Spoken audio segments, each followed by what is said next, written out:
लगातार लंबे समय से एक ही परिवार यहाँ से सांसद बनते आया और सभी सरकारों में रहा, परंतु उन्होंने क्षेत्र की कोई सुध नहीं ली। क्षेत्र में एक भी कोई उद्योग नहीं है, एक भी कोई बड़ा शिक्षण संस्थान नहीं है, सिंचाई के लिए पर्याप्त व्यवस्था नहीं है। और खैर वो जमाना अलग था जब लोग राजा महाराजाओं को बहुत कुछ समझते थे, मानते थे, परंतु आज जो हमारी युवा पीढ़ी है वो जाग गई है। वो समझने लगी है कि भारत देश आज़ाद है, कोई किसी का यहाँ गुलाम नहीं है, कोई राजा महाराजा नहीं है, सब आम जनता एक बराबर है, संविधान में सबको बराबर का अधिकार है। इसलिए उन्होंने उनको हरा के और ये तय किया, ये सिद्ध किया कि देश में लोकसभा क्षेत्र आज़ाद हो गया। तो हमारे शिवपुरी ज़िले में जिला सहकारी बैंक में एक बहुत बड़ा घोटाला हुआ, जिसमें हमारे किसानों के और गरीब व्यक्तियों के पैसे जमा हैं, उनका कुछ नहीं हो पा रहा है। और वो व्यक्ति, किसी को अपनी बेटी की शादी कराना है, किसी को बच्चों की फीस भरना है, किसी के माँ बाप बीमार हैं, अपनी गाड़ी खून पसीना की कमाई का पैसा आज उसके लिए दर दर की ठोकरें खानी पड़ रही हैं। और खासकर इस पिछोर विधानसभा की बात करें तो सबसे पहला मुद्दा तो इनके द्वारा झूठ बोला गया था विधानसभा के चुनाव में कि पिछोर को जिला बनाया जाएगा, परंतु आज दिनांक तक कोई सिलसिला जिला बनाने का नहीं है। मतदाताओं को भ्रमित करके धोखे से वोट लिया। गुना शिवपुरी लोकसभा संसदीय क्षेत्र से कांग्रेस ने अपने प्रत्याशी की घोषणा की है। राव यादवेंद्र सिंह जी को अपना प्रत्याशी बनाया है। चुनाव दिलचस्प है क्योंकि सामने जो भाजपा से प्रत्याशी हैं वो हैं ज्योतिरादित्य सिंधिया। हमारे साथ राव यादवेंद्र सिंह जी हैं, उनसे जानेंगे कि क्या उनके इस बार चुनावी मुद्दे रहेंगे और क्षेत्र में आप भ्रमण भी कर रहे हैं तो कैसा माहौल देख रहे हैं। भाई साहब, सबसे पहले तो स्वागत करता हूँ। बहुत बहुत धन्यवाद। भाई साहब, आप शिवपुरी ज़िले के दौरे पर आए हैं, कार्यकर्ताओं से मिल रहे हैं कांग्रेस के, कैसा माहौल देख रहे हैं? देखिए, कार्यकर्ता उत्साह से भरे हुए हैं और जनता ने भी इस बार कांग्रेस पार्टी को मतदान करने का अपना पूरा मन बना रखा है और इस बार कांग्रेस पार्टी के पक्ष में मतदान ही करेंगे जी।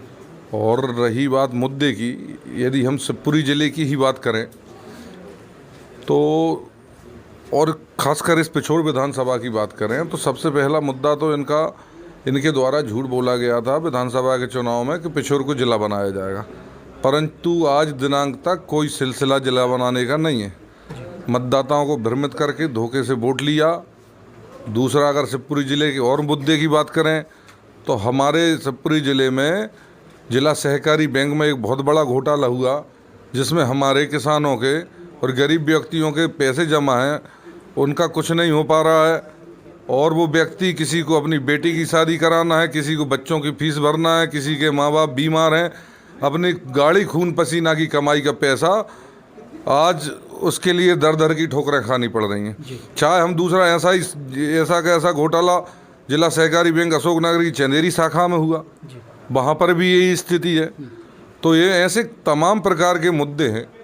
चाहे आप क्षेत्र के मुद्दे की बात करें, आज तक लगातार लंबे समय से एक ही परिवार यहाँ से सांसद बनते आया और सभी सरकारों में रहा, परंतु उन्होंने क्षेत्र की कोई सुध नहीं ली। क्षेत्र में एक भी कोई उद्योग नहीं है, एक भी कोई बड़ा शिक्षण संस्थान नहीं है, सिंचाई के लिए पर्याप्त व्यवस्था नहीं है और तमाम प्रकार की आप जो सुविधाएं होना चाहिए।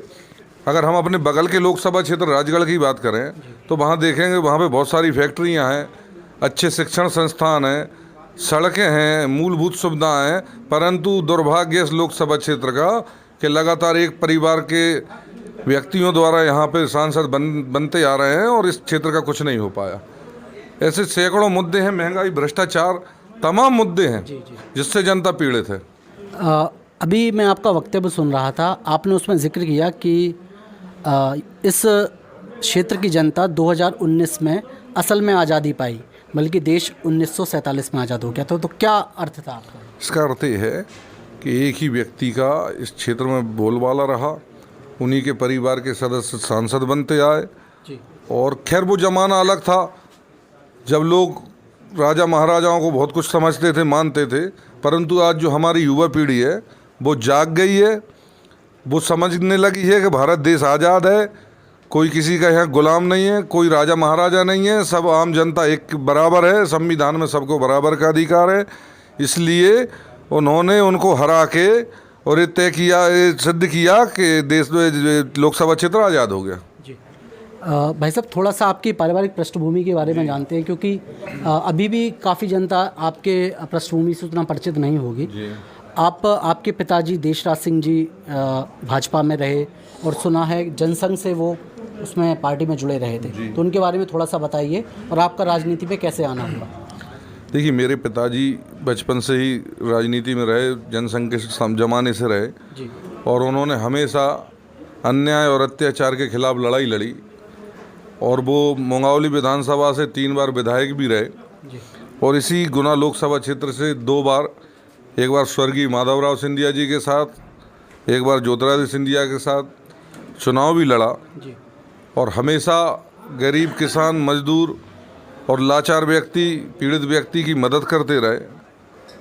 और चूँकि अब मेरा राजनीति में आना, बचपन से ही हम लोग राजनीति को देखते आए और बचपन से ही जब जनसेवा को और देखा हमने और पीड़ितों की समस्याओं को देखा, तो कहीं ना कहीं एक मन में जनता की सेवा करने का भाव तो आया और तब से लेकर हम जनता की सेवा कर रहे हैं। आज मेरे पिताजी इस दुनिया में नहीं हैं। सन 2016 में आखिरी बार वो भारत माता की जय के साथ उन्होंने अपना शरीर त्यागा। उसके बाद लगा कि कुछ दिन शून्यता आई और जब पीड़ित व्यक्ति कहीं ना कहीं से अचानक घर पहुंच जाते थे और अपनी समस्याएं लेकर, तो फिर मन में विचार आया कि अपन ऐसे घर में पैदा हुए, ऐसे पिता के पुत्र हैं कि अपने लोग आज भी आशा लेके अपने दरवाजे पे आते हैं कि हमारी समस्या हल होगी।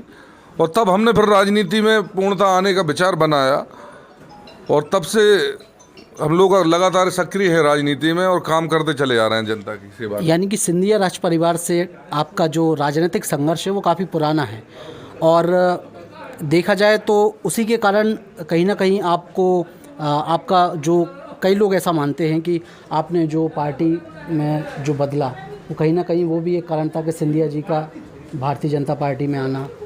कितनी बिल्कुल निश्चित रूप से 100% सच्चाई है।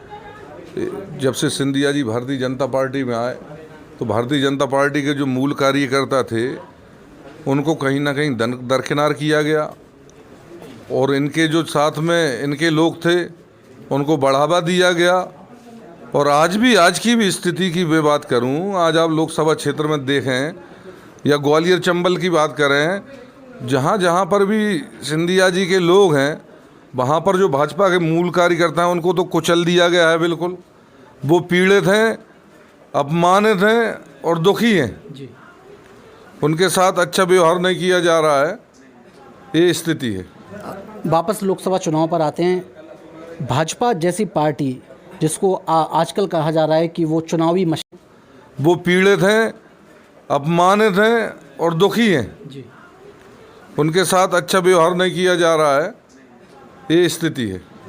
वापस लोकसभा चुनाव पर आते हैं। भाजपा जैसी पार्टी जिसको आजकल कहा जा रहा है कि वो चुनावी मशीनरी है और साथ में महाराजा ज्योतिरादित्य सिंधिया का प्रत्याशी होना, इन दोनों चीज़ों को आप कितना बड़ा अपने सामने एक चुनौती मानते हैं इस चुनाव में खासकर? कोई चुनौती नहीं है। जो भाजपा जीत की मशीनरी थी अब वो पुरानी हो गई है, उसके कील पर जे ढीले हो गए हैं और ये इस लोकसभा चुनाव में वो मशीन बंद हो जाएगी जी। और ज्योतिरादित्य सिंधिया जी का सवाल रहा तो उनका तो हार का मजा 2019 में इस क्षेत्र की जनता ने चखा दिया है। तो कोई कहीं से कहीं तक चुनौती नहीं है, हम जीत रहे हैं, कांग्रेस पार्टी चुनाव को जीत रही है।